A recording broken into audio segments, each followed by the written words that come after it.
Avant de mourir, le commandant des croyants, Omar, radiyallahu anhu, confia le choix de son successeur à un conseil de 6 compagnons, Uthman, Ali, Talha, Zubayr, Abd al-Rahman ibn Auf et Sa'd ibn Abi Waqqas, radiyallahu anhum. C'est Uthman le plus âgé et le plus apte qui fut alors désigné. Le 3e calife de l'islam fut proclamé le vendredi à la nouvelle lune de Muharram de l'an 24. Son règne dura 11 ans, 10 mois et 20 jours. La légende de son sceau était « Je me fie de tout cœur à Allah ». En l'an 35, peu après la célébration de la fête du sacrifice, la prophétie de l'envoyé d'Allah se réalisa. Un groupe de Kharijites fraîchement convertis tuèrent le calife chez lui, à Médine. Pour rendre hommage à Uthman, la communauté des croyants le baptisa alors Shahid ad-Dar. Uthman radiyallahu anhu était fils d'Affan, fils d'Abu al-As, fils d'Umayya, fils d'Abd al-Shams, fils de Abd al-Manaf. Sa mère, Arwa, fille de Kuzayr, était une cousine éloignée du prophète Mohammed sallallahu alayhi wa sallam. Il portait les surnoms d'Abu Abdullah et d'Abu Amr. Il avait épousé 8 femmes et eu 11 fils et 6 filles. Le messager d'Allah sallallahu alayhi wa sallam lui avait donné en mariage 2 de ses filles. D'abord, Ruqayya radiyallahu anha, et après la mort de celle-ci en l'an 2 de l'Hégire, Kalthum radiyallahu anha. Cette double alliance valut à Uthman radiyallahu anhu le titre de Dhu al-Nurayn, l'homme aux 2 lumières. Le 3e calife était parmi les premiers Mécois à embrasser l'islam. Il se convertit à l'âge de 34 ans sous la persuasion d'Abu Bakr radiyallahu anhu. En 615, il prit part, avec Ruqayya, au premier exil des musulmans en Abyssinie. 7 ans plus tard, il participa à l'hégire des musulmans de la Mecque vers Médine. La tradition lui attribue 146 hadiths et le prophète sallallahu alayhi wa sallam le cita parmi les 10 élus promis au paradis. Uthman avait la taille moyenne, les épaules larges, la constitution forte, le visage beau et marqué par une petite vérole, la bouche gracieuse, le teint blanc, la barbe abondante, la chevelure ample et crépue, les dents reliées par de l'or. Le 3e calife était un homme d'une grande piété. Dans son être et dans ses actes, il témoignait toujours de qualités morales irréprochables. Personne noble, généreuse et bienveillante, on lui doit d'admirables sentences recommandant la bonté et la modération dans les rapports humains. Omar, radiyallahu anhu, disait « Uthman est un homme doux, réservé et de mœurs pures ». Une des vertus qui caractérisait Uthman était son extrême pudeur. Aïcha, radiyallahu anha, rapporte « Un jour, le messager d'Allah était assis chez lui. La cuisse en partie découverte, Abu Bakr frappa à la porte. Le prophète sallallahu alayhi wa sallam l'autorisa à entrer en gardant son allure dégagée. Mais quand, plus tard, Uthman vint le retrouver, le prophète laissa tomber son vêtement et se recouvrit. Ses 2 compagnons partis, je lui demandai « Ô envoyé d'Allah, pourquoi n'as-tu pas changé ta tenue pour Abu Bakr ni Omar, mais seulement pour Uthman ?» Il me répondit « Ô Aïcha, ne devrais-je pas montrer de la pudeur devant un homme que les anges du ciel vénèrent ?» Uthman avait coutume de jeûner le jour, de passer la nuit à prier et de garder le livre saint constamment ouvert devant lui. La nuit du vendredi, il récitait dans une prière tout le Coran. En tant que souverain, il était prêt par souci d'apaisement à toutes les concessions compatibles avec l'honneur et les principes religieux. L'un des autres traits de la vie du calife fut sa charité envers les pauvres. Chaque fois qu'il accompagnait le pèlerinage, il faisait dresser des tentes à la Mecque et distribuer des vivres aux Hajji. Lorsque le prophète sallallahu alayhi wa sallam arriva à Médine, l'eau potable se trouvait rare. L'unique source était le puits de Rouma, dont le propriétaire faisait payer quiconque voulait y puiser. Ayant entendu l'envoyé d'Allah dire « Celui qui libérera le puits de Rouma aura la récompense du paradis », Uthman le racheta au prix de 35 000 pièces d'argent et le mit au service de la communauté. La 9e année de l'Hégire, Muhammad sallallahu alayhi wa sallam décida de mener une expédition contre Byzance et son empereur Héraclius. Pour faire face à la crise qui frappait la communauté, il demanda aux musulmans riches de contribuer à mettre l'armée sur pied.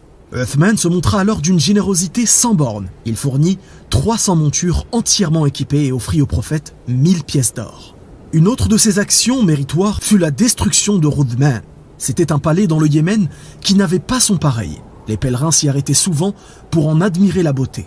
Certains le trouvaient supérieur à la Kaaba, alors le calife le fit raser. Durant le règne de Uthman, radiyallahu anhu, l'expansion du nouvel État musulman en dehors de l'Arabie se poursuivit.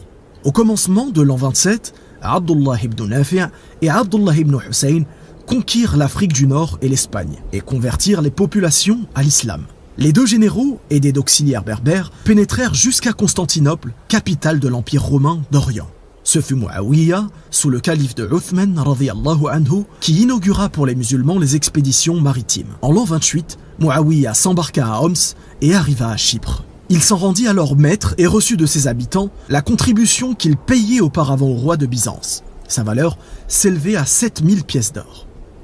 Concernant la vie religieuse, le troisième calife établit la tradition du premier appel à la prière du vendredi et procéda à l'extension des 2 lieux saints de l'islam, le temple de la Mecque et la mosquée du prophète à Médine, sallallahu alayhi wa sallam. Mais Uthman était surtout connu et vénéré par les musulmans pour avoir fixé le texte définitif du Coran. En l'absence de papier, les scribes de la révélation avaient utilisé des parchemins, des morceaux de cuir, des tablettes de bois, des pierres et des omoplates de chameau. Cependant, au début de la 11e année, plusieurs des compagnons qui connaissaient par cœur le Coran perdirent la vie lors de la bataille de Yamamma contre le faux prophète Musaylima et ses partisans. Cette tragédie fit craindre à Omar radiyallahu anhu que la parole d'Allah subhanahu wa ta'ala ne vint à disparaître. Il s'en ouvrit à Abu Bakr radiyallahu anhu et finit par le persuader de consigner par écrit l'ensemble des révélations. Abu Bakr choisit de confier cette lourde tâche à Zayd ibn Thabit. Car il fut secrétaire de Muhammad sallallahu alayhi wa sallam, il mémorisait complètement le Coran et savait écrire l'arabe, le syriaque et l'hébreu. Sous Uthman, des divergences dans la façon de réciter le livre saint se manifestèrent.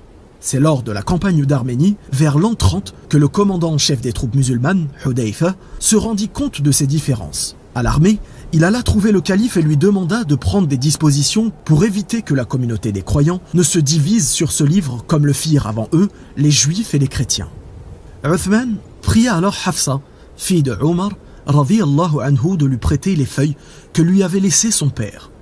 Il chargea une commission dirigée par Zayd de procéder à la recension du texte coranique et recommanda en cas de désaccord de se référer à la langue des Qurayshites.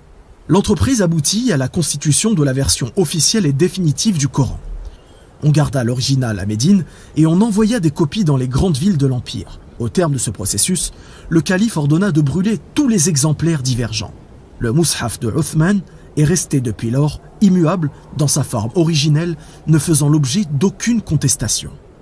Le vendredi du 18e jour de Dhul Hijjah de l'an 35, à l'heure de la prière du soir, Uthman succomba sous les coups de ses meurtriers.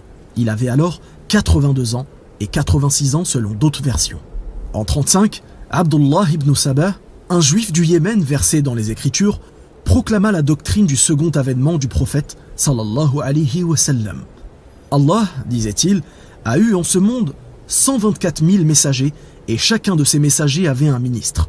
Or, le ministre de Muhammad sallallahu alayhi wa sallam était Ali, et c'était lui qui devait prendre le pouvoir. Uthman s'en était emparé illégitimement. Le peuple, séduit par cette croyance, s'y rallia et déclara Uthman infidèle.